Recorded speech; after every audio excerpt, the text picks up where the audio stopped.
líderes da Câmara dos Deputados já admitem que a PEC da anistia pode ser...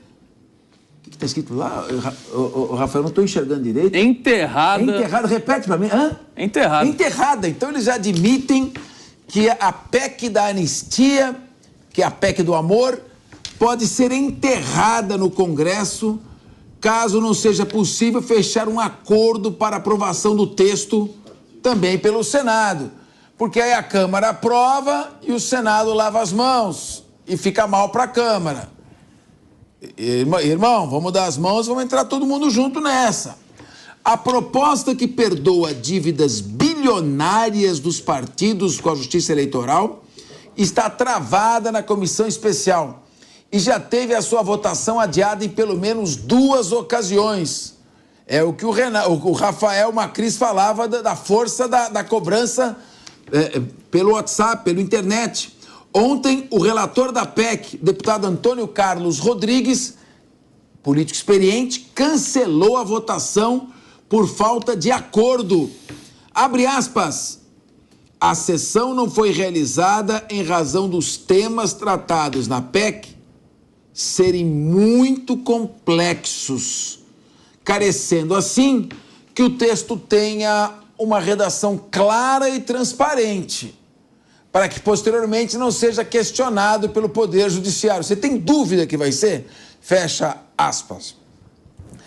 Meu querido Renato, você acha que essa PEC sobrevive no Supremo Tribunal Federal? Ou vai precisar muita negociação, conversa, diálogo? Pior que eu acho que essa PEC, ela sobrevive no Supremo Tribunal Federal, sim. Porque essa PEC, ela é de interesse de praticamente todos os partidos brasileiros. Porque olha só que curioso, o partido político vai lá, coloca os seus deputados no Congresso Nacional, esses deputados vão lá e criam regras para as eleições. Então, tem que ter a cota para o negro na chapa, tem que dar o dinheiro em X quantidade para as mulheres, todas essas pautas que parecem bonitinhas, né? Para quem está nos escutando, parece, olha só que legal, eles querem a diversidade lá, só que não é nada disso. Eles criam as regras, não cumprem e, passado o ano eleitoral, eles simplesmente anulam todas essas multas. Então é anistia geral. Todo tipo de multa que partido político recebe no Brasil não é cumprida. Eles têm um salvo-conduto para não respeitar as regras que eles mesmos criam. Imagine só, se você descumprir aí algo que esteja na legislação, você vai ser punido, você vai ser multado, você vai ter que recorrer, sabe-se lá quem. Os partidos políticos não. Eles colocam os deputados deles para votar a favor de anistiar eles das regras que eles criaram. Agora, Suano, o mundo está caindo, quer dizer,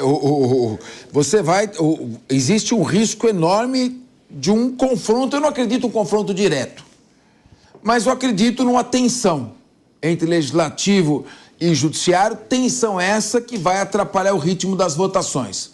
Nisso eu acredito. Como é que você vê o clima para aprovar uma anistia no momento em que o Congresso pode se fragilizar? Porque você aprova uma PEC impopular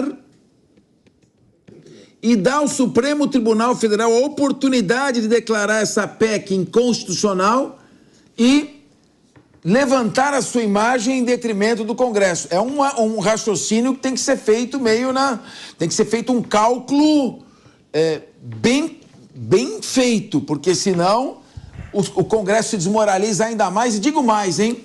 Esse movimento todo aí de união contra o Supremo, uma PEC dessa declarada inconstitucional, joga um balde de água fria e corre cada um para sua salinha. Eu concordo com o Renato. Eu acho que a probabilidade dessa PEC passar, a questão é, se foi travado, é porque não se chegou ainda a um acordo para anular aqueles micro ou aqueles puristas que, de certa forma, eu vou judicializar. É apenas isso. No momento em que eles chegarem a um acordo de como nós vamos anular esses indivíduos aqui, eles conseguem passar essa PEC e o Supremo não vai fazer nada. Por qual razão? Porque se o Supremo fizer, é um caso que está muito claro.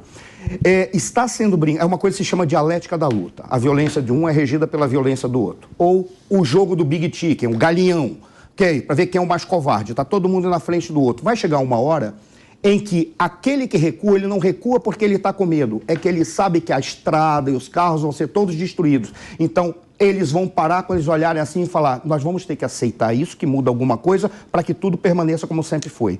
Porque está ficando evidente para a sociedade que não funciona nem o legislativo, nem o judiciário, nem a relação entre os dois. E aí é que eles podem simplesmente não mexer na hora em que o legislativo matar a charada. Como é que a gente vai frear? Eu acho que é o Novo ou o PSOL só que ficaram contra. Posso só dar um adendo, só rapidinho? E olha só, pensa aqui comigo, pessoal. O presidente ali do partido, o cacique partidário, ele tem, sei lá, 50 milhões de reais, algumas dezenas de milhões de reais em multas para pagar porque ele não cumpriu as regras que os deputados deles criaram. O que ele vai fazer? Ele vai lutar para passar a PEC da anistia, deixar tudo tranquilo, fazer com que o STF não interfira e essa PEC, né, e esses projetos vão à frente, as multas sejam perdoadas? Ou ele vai comprar briga com o judiciário para lutar, por exemplo, contra a descriminalização do aborto, contra a legalização das drogas, contra o imposto sindical, contra o fim do marco temporal? Ora, é uma escolha... brigar com isso, né? Exatamente, que o sujeito que está lá à frente do partido político vai escolher o outro lado. Não tenha dúvida. O fulano havia feito uma pergunta, não sei se retórica, uma pergunta, no encerramento da sua frase. O que era mesmo? Pode isto? Sim. Responde para ele, Rafael. Cara, tá ansioso hoje. São 462 milhões de reais em fundo partidário para os partidos. Repita, no ritmo Jovem Pan, repita. 462 milhões de reais de fundo partidário para os partidos nesse ano, 2023. É muita grana, é muito dinheiro, cara. Ano passado, 6 bilhões do fundo 6 bilhões eleitoral. de fundo eleitoral. Então você vai juntando, Capês. E os partidos não estão satisfeitos com isso. Com esse dinheiro eles não conseguem pagar essas multas. Eles precisam de dinheiro para quê? Para alugar jato, para ir para os outros estados fazer evento. Eles precisam desse dinheiro para alugar carro, para pagar motorista. Enquanto tem gente passando fome no nosso país, são quantos milhões de pessoas que passam fome? É uma discrepância e eles não têm medo de defender uma questão como essa. É porque vale muito a pena para esse pessoal. Porque, Capês, eu estava semana passada, rodando o interiorzão de Goiás aí, indo numas usinas aí, quem trabalha nesse setor. E, todo mundo tem o celular, todo mundo tá ligado em política, todo mundo tá sabendo o que tá se passando. E quer proposta mais impopular do que essa, que é você admitir que você fez besteira, admitir que você cometeu irregularidades e pedir para elas serem colocadas debaixo do tapete para poder seguir adiante o... Meu querido Daniel José, o deputado ele tem que ter uma dependência muito grande na sua base territorial para depender exclusivamente de emendas parlamentares e abrir mão de qualquer tipo de elogio que ele vai receber pela internet, não? Sim. Essa é a maioria dos políticos brasileiros, né? Infelizmente, a minoria são os que a gente conhece pelas mídias sociais, né? A grande maioria dos deputados federais que estão lá na Câmara dos Deputados se elegem com base em máquina política, em uma influência regional enorme que vem por base de emenda parlamentar, que vem por base de dinheiro chegando na região deles. É isso que a população enxerga como qualidade do trabalho, né? Mas, né, voltando ao ponto desse embate entre Congresso e STF, o STF, obviamente, vai usar o não veto ou a não declaração de inconstitucionalidade da PEC da anistia como um poder de barganha ali para que tudo aquilo que o STF tem feito de avanços e de ativismo judicial não seja questionado pelo próprio Congresso. Então, infelizmente, né, qual que seria o mundo ideal? O mundo ideal seria a gente ter um Congresso composto por parlamentares que estão preocupados com o futuro do país e que vão brigar de forma dura para que o STF não avance mais tanto quanto está avançando.